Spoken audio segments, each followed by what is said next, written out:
Assalamualaikum warahmatullahi wabarakatuh.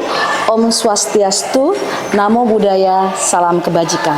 Perkenalkan, saya Dian Noviana Tony Saputri, salah satu guru bahasa Inggris di SMK Negeri 2 Indramayu yang diberikan tugas sebagai guru pamong dari LPTK Universitas Wiralodra.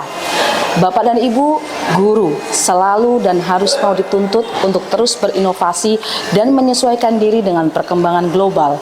Hal tersebut harus dilakukan dalam upaya untuk meningkatkan mutu pembelajaran bahasa Inggris di pendidikan vokasi.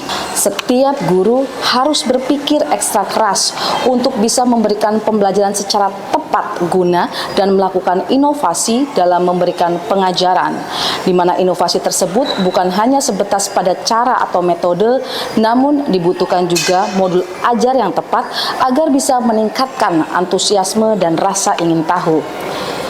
Sebagai guru pamong, saya merasa memiliki tanggung jawab untuk bisa membimbing, mengarahkan, dan memberikan pengalaman baru kepada para praktikan. Pastinya diperlukan pertemuan yang cukup intensif agar komunikasi bisa tetap terjaga.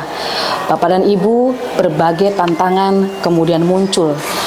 Tantangan yang paling utama adalah kendala waktu, di mana sebagai guru dengan tugas tambahan sebagai wakil kepala sekolah bidang Hubin, Humas, dan MR membuat saya memiliki keterbatasan waktu untuk bisa selalu standby di sekolah. Kemudian tantangan yang lain muncul saat kami berdiskusi terkait unsur-unsur apa saja yang harus kami lengkapi agar bisa melakukan inovasi dalam modul ajar. Saya sampaikan kepada seluruh praktikan tersebut bahwa ide ini muncul terinspirasi oleh LMS yang dimiliki oleh Pearson. Untuk menjawab tantangan tersebut, saya mulai menyusun jadwal dan rencana kerja sistematis agar inovasi ini dapat berjalan dengan efektif dan berkelanjutan. Setelah kami menyepakati jadwal dan mekanisme pertemuan, langkah berikutnya adalah menyusun grand design modul ajar. Kami tetap berpedoman pada silabus yang telah ditetapkan, yaitu dengan memilih tujuan pembelajaran terkait dengan descriptive text dan juga report text. Grand design ini menjadi acuan agar pengembangan modul tidak keluar dari tujuan pembelajaran. Bapak dan Ibu, adapun langkah-langkah yang kami lakukan dalam proses pengembangan modul ajar terbagi menjadi 3 langkah. Langkah yang pertama yaitu diseminasi unsur modul ajar.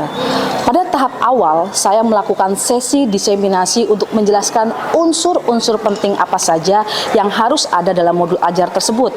Saya menekankan bahwa penyusunan modul tidak hanya bersifat teoritis, tetapi harus mampu menghadirkan pembelajaran yang bermakna, menyenangkan, dan juga menarik bagi murid. Langkah kedua adalah kami melakukan diskusi sangat-sangat terbuka. Kami melakukan diskusi secara intensif mengenai bagaimana cara menghadirkan konten yang menarik. Kami kemudian mengadakan sesi diskusi yang berfokus pada bagaimana sebuah modul ajar dapat menarik perhatian peserta didik sejak pandangan pertama. Langkah yang ketiga adalah pendampingan, di mana setelah struktur modul terbentuk, saya selalu berusaha untuk melakukan pendampingan terhadap guru praktikan dalam setiap penyusunan setiap bagian modul. Pendampingan ini Bapak dan Ibu bukan sekedar proses membimbing, tetapi juga proses belajar bersama.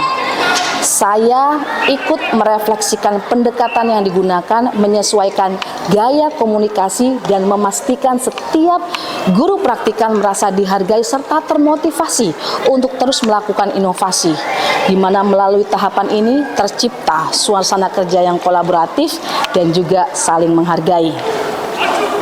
Bapak dan Ibu, perlu kami sampaikan bahwa seluruh langkah yang kami lakukan selalu mengedepankan semangat, kolaborasi, dan juga refleksi, di mana dalam setiap pertemuan kami jadikan tempat untuk saling memperbaiki, menyesuaikan, dan juga menyempurnakan isi modul. Bapak dan Ibu, adapun modul inovasi ajar ini kemudian kami telaah dan juga kami putuskan bahwa di setiap chapter atau bab kami harus cantumkan tujuan, grammar yang akan dipelajari, dan juga vocabulary.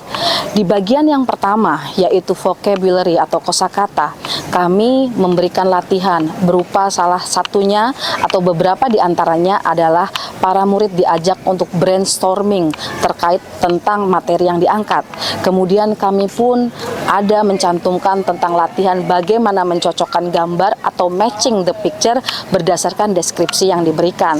Selain itu, di bagian vocabulary kami juga memberikan latihan berupa pengelompokan kata berdasarkan kata sifat. Dan selain itu kami juga menyusun atau meminta murid untuk bisa menyusun jumble sentence. Di bagian listening, salah satu di antaranya adalah pastinya kami meminta murid untuk bisa mendengarkan percakapan dan kemudian kami minta agar murid melengkapi teks atau kalimat yang hilang. Di bagian ketiga, Bapak dan Ibu, pada bagian grammar kami mencoba membangun pengetahuan murid tentang grammar, tentang pengertian dan juga apa itu preposisi. Setelah murid mengetahui mengenai preposisi, kami meminta anak atau murid untuk melengkapi kalimat dengan preposisi yang tepat yang telah disediakan dalam box. Kemudian di bagian keempat yaitu reading. Untuk reading, kami menyuguhkan teks bacaan. Selain itu, setelah disuguhkan teks bacaan, kami meminta murid untuk bisa matching the word dengan makna atau the correct meaning. Dan selain matching the word, kami pun membuat pilihan ganda untuk memastikan kemampuan reading comprehension yang dimiliki oleh para murid setelah membaca reading text tersebut. Di bagian kelima yaitu writing. Di bagian writing kami meminta murid untuk menuliskan. Karena sedang descriptive text, kami meminta mereka untuk menuliskan tempat favorit mereka. Di bagian yang terakhir Bapak dan Ibu yaitu speaking, di mana kami meminta siswa untuk practicing dengan reading aloud. Halo semuanya, saya Siti Fatinur Rahma. Setelah penerapan modul ini terlihat peningkatan yang cukup signifikan. Mulai dari peserta didik menjadi lebih bersemangat, aktif berpartisipasi dalam kegiatan kelas, dan berani menggunakan bahasa Inggris dalam konteks yang beragam. Hasil belajar mereka juga menunjukkan peningkatan, terutama pada kemampuan berbicara dan menulis, dan modul ini benar-benar membantu proses belajar menjadi lebih efektif dan bermakna. Nama saya Desma Asia Alvenda. Sebenarnya merasa siswa itu lebih aktif dan juga lebih sering berdiskusi menggunakan bahasa Inggris di dalam kelas, dan nilai mereka meningkat dengan pesat. Dan juga saya menggunakan modul ini untuk panduan mengajar yang lebih berpihak kepada siswa. Bapak dan Ibu, di awal saya merasa bahwa proses penyusunan inovasi modul ajar ini sangatlah tidak mudah. Namun ternyata dengan adanya kolaborasi dalam penyusunan, ternyata modul ajar bahasa Inggris inovatif ini bisa terwujud dan membawa hasil yang sangat positif baik bagi guru maupun murid. Salah satu hal yang paling terlihat adalah peningkatan motivasi belajar murid, di mana murid yang awalnya pasif kini lebih antusias mengikuti kegiatan belajar mengajar dan juga kegiatan pembelajaran pastinya di kelas. Di lain pihak, bagi para guru praktikan yang terlibat dalam kegiatan ini, proses pendampingan penyusunan modul ajar menjadi pengalaman belajar yang sangat berharga dan juga transformatif. Mereka tidak hanya memahami langkah-langkah teknis dalam menyusun modul ajar yang sesuai dengan karakteristik dan juga kebutuhan murid vokasi, tetapi juga memperoleh pemahaman mendalam tentang filosofi dari pembelajaran merdeka. Saya sadar bahwa ekosistem yang baik dan saling mendukung adalah kunci atas keberhasilan sebuah terobosan dan juga inovasi. Saya paham akan lebih besarnya tantangan yang akan saya hadapi saat kolaborasi dan koordinasi ini saya terapkan dengan rekan sejawat di sekolah. Namun, saya meyakini bahwa bukan berarti tidak bisa dilakukan. Hanya saja saya memang belum mencobanya. Saya yakin bahwa modul ajar saat ini tidak bisa lagi sekedar ditreatment sebagai dokumen administrasi, melainkan jadikan modul ajar sebagai wujud nyata dari semangat kolaboratif dan juga filosofi merdeka belajar. Bapak dan Ibu, dengan semangat berbagi praktik baik, kolaborasi dan refleksi berkelanjutan, SMK Negeri 2 Indramayu akan terus menjadi sekolah yang terbuka akan perubahan dan siap bekerja sama dengan berbagai pihak, menggerakkan perubahan dan juga menumbuhkan harapan. SMK bisa, SMK hebat, vokasi kuat menguatkan Indonesia, Jabar istimewa, SMK Negeri 2 Indramayu teristimewa, kuliah Unwir baik.